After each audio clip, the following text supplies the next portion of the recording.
Vamos falar de misticismo e devoção moderna.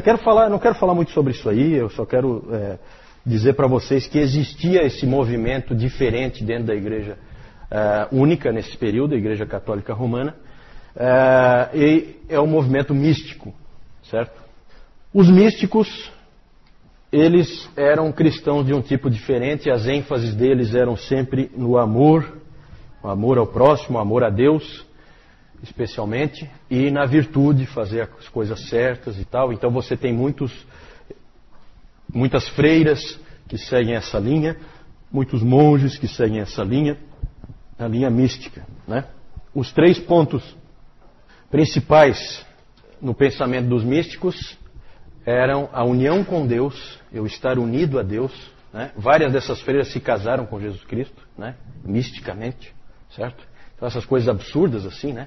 Mas nós temos que falar porque eram coisas que tinha nesse período. União com Deus, o amor a Cristo e a negação de si mesmo eram pontos importantes para esses místicos, certo? E o conhecimento para eles era sempre uma coisa não tão importante e muitas vezes prejudicial. Na verdade, aqui aparece um pouco de reação ao escolasticismo. E reações sempre são desequilibradas, né? Vamos falar de alguns místicos, não vou falar deles não, eu só vou citar rapidamente só para vocês, quando virem os nomes em algum lugar, vocês lembrarem que já viram aquele nome. Johannes Meister Eckhart, pelo nome já dá para ver que é um alemão, século 13 e 14. O Dr. Calhoun diz que ele tem um livro, Os Sermões de Meister Eckhart, e ele diz que ele sempre tenta ler algum desses sermões, né? Só que ele nunca conseguiu entender nenhum, né? Então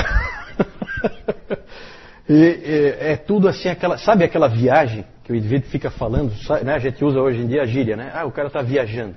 É isso aí que esses caras fazem quando escrevem, né? E esse Eckhart daí é especialista nisso. Vou ler para vocês uma frase dele, só para vocês terem uma ideia. Uma pulga, na medida em que ela está em Deus, é por si mesma maior do que o maior anjo.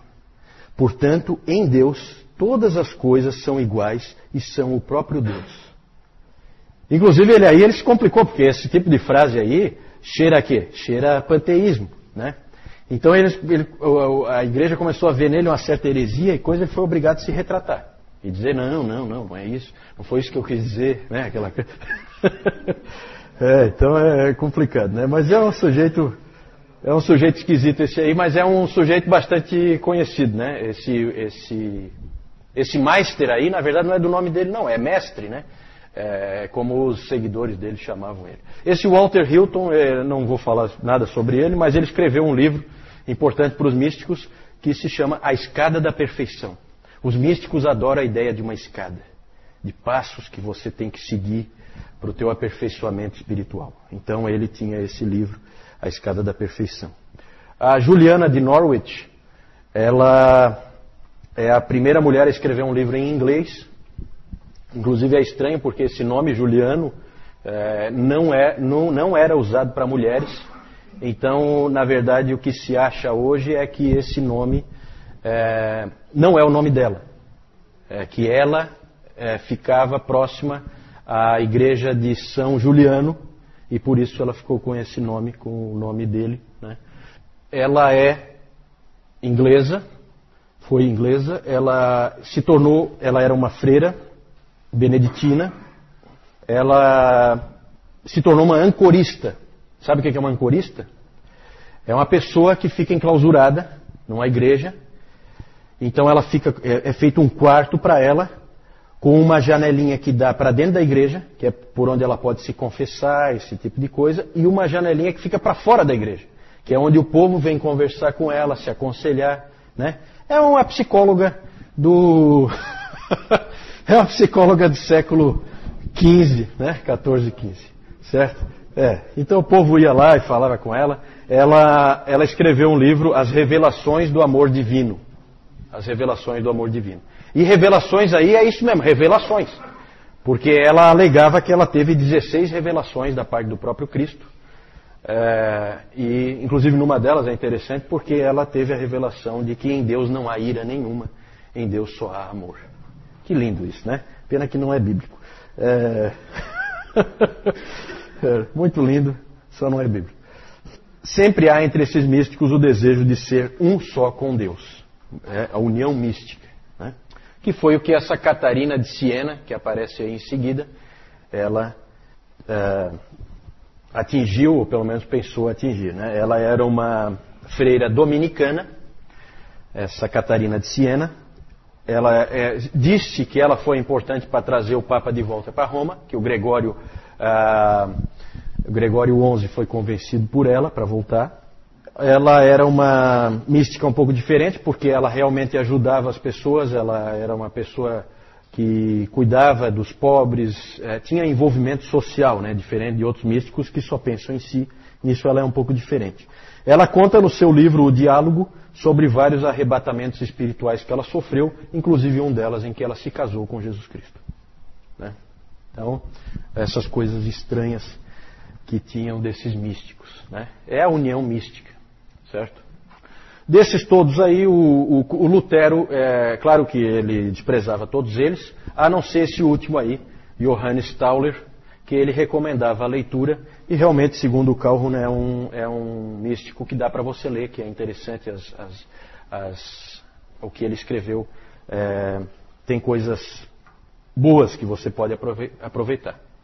Agora, o mais importante de todos, o mais famoso de todos, até hoje é um livro muito importante, eu já li bastante coisa, do livro do Tomás A. Kempis, A Imitação de Cristo. Alguém já leu alguma coisa da Imitação de Cristo aqui? Ninguém? É um livro realmente interessante, é um livro diferente. Esse Tomás A. Kempis, ele era um alemão, ele entrou nessa ordem dos irmãos da vida comum, que é uma ordem de leigos holandesa. E esse livro é um livro bem interessante, é um livro diferente, que ainda tem bastante coisa interessante para você ver hoje ainda. Ele tem bastante do sistema sacramental, mas também tem alguns elementos de justificação pela fé, tem alguma coisa de graça, não muito, mas tem. Tem bastante coisa válida ali. Ele é um livro parecido com o livro de Provérbios. Você tem ali muitas frases de efeito, e ele moldou muito do pensamento moderno quanto à vida com Deus. Ele é um pouco diferente dos outros. Tanto que o livro A Imitação de Cristo é tão importante que, quando se fala em devoção moderna, é sinônimo do livro do Tomás A. Kempis, A Imitação de Cristo. Esse livro é lido hoje ainda, é um livro que tem validade, né, diferente das outras coisas que é mais de significado mais histórico. Né? É claro que você tem que saber separar aí o joio do trigo, como em tudo. Né? Reter o que é bom só. Avaliação do misticismo. Eu falei que ia ser rápido e realmente isso aí não tem muito por que a gente gastar muito tempo, não tem nada de muito valor aí para nós. O que tem de bom no misticismo? A ênfase no amor a Deus, uma coisa do coração que o escolasticismo não tinha. Isso aí é uma coisa que não dá para a gente dizer que é ruim. A quietude, a humildade, tudo isso eles tinham. A ideia de você se diminuir, né? Tudo isso aí são coisas que você pode ver nesses místicos que são coisas de valor. Por outro lado, aspectos ruins são o extremo individualismo, né? Porque a pessoa realmente pensa nela, uma tendência forte de justificação pelas obras e essa ênfase em experiência e sentimento em vez da palavra de Deus. Né? Então essas experiências, arrebatamentos e não sei o que, tudo isso aí são coisas perigosas, principalmente quando depois você escreve livros dando autoridade para aquilo ali. Né? Aí é mais perigoso ainda.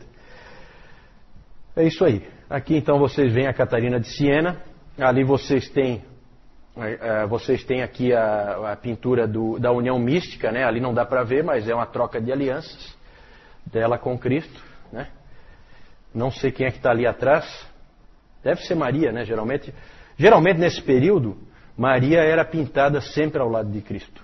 Certo? Inclusive na Capela Sistina, Michelangelo também sempre pintava. Onde ele pintava Cristo, ele punha Maria meio de lado, ali meio atrás. Né? Dentro do pensamento católico romano, que até hoje é assim. Aí o Meister Eckhart, que não dá para entender nada que ele escreve, e o Tomás A. Kempis, tem uma figura dele aí também.